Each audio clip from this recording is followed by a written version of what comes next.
Idina Menzel, welcome to the project. Hi, thank you so much for having me. The album is called Drama Queen. I mean, how autobiographical is it?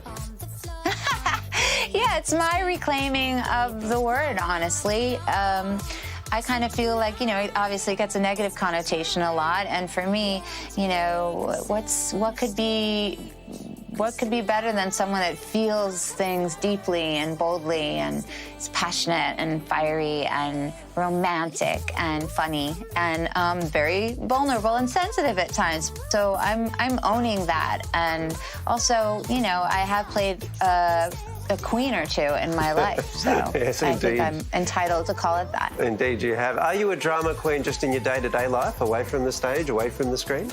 I think I'm more of an introvert, and I like to cuddle up on my couch at home and hang out and go to my son's basketball games with my husband. And as a mom, I'm very, I can be a drama queen. I'm worried for him all the time, and I love him, and he's a teenager, so I'm getting a lot of different emotions on that end, and I'm kind of a sensitive person, Oh, this raises something interesting. What kind of a parent are you when your kid's playing sport? Are you the one who yells at the ref? Are you the one who just sits there and gets nervous? What does it look like?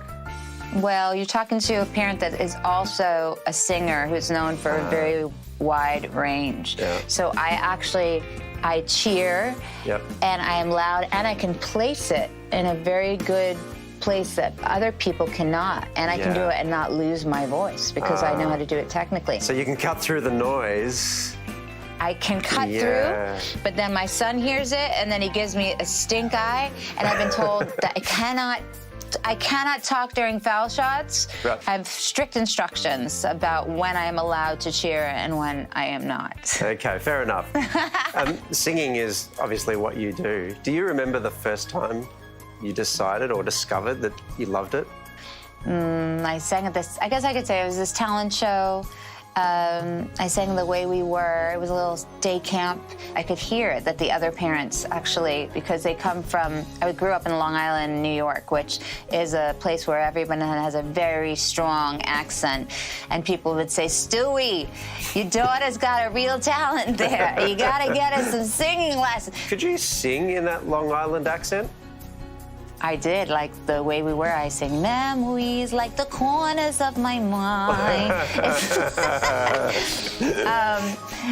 I've since done a lot of speech and diction work at NYU, New York University, to work on getting rid of that. But a drink or two, and it might come back, Ah, really? Late at night. Yeah, you can't help it. Uh-huh. Let's stay in New York, though, because I want to talk a bit about Maureen in Rent. When you landed that role, what did you have in mind that your life would become? I didn't have anything in mind other than my dream was to perform and sing and act for a living. I didn't know it would become what it did become, and essentially changed my life forever. But it wasn't until 6-7 years later that that Wicked happened. So in that time, I was still having to kind of humble myself and, pound the pavement and try to get work and audition. And so I think because of my life, my career has ebbed and flowed and has highs and lows, I think that it at least has taught me to not take things for granted. The other big show that you mentioned is Wicked, and what a behemoth that is. I think it's actually coming back to Sydney here in Australia again very soon. I think it is. What would you say is the most lasting effect that role's had in your life? It was huge, It's just so interesting how I feel really lucky that certain roles come at different times in your life when you actually need the character to teach you something about yourself as a human being. And I needed to play that role to really tap into my power in a way, to not be afraid of my anger, to learn how to harness that, to use it for the better, to really, own who I am and what makes me special and all of those things, That's the stuff that, everybody is always up against. But so it's really, like I said, it's always been about trying to be present and be not take things for granted and enjoy the moment, you know. But it's hard. It's hard when you get more successful and more people are watching you and there's more scrutiny. And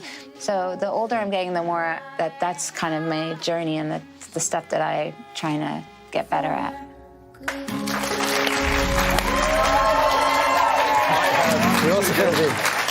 I got 2 girls at home, 4 and a 6-year-old, and they love Frozen, and they could not care less for what I do.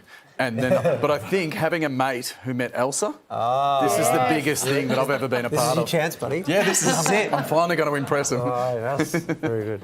Hey, before we go, Idina Menzel's brand new disco pop album is called Drama Queen. It's out everywhere tomorrow, August the 18th. It's also available for pre-order right now.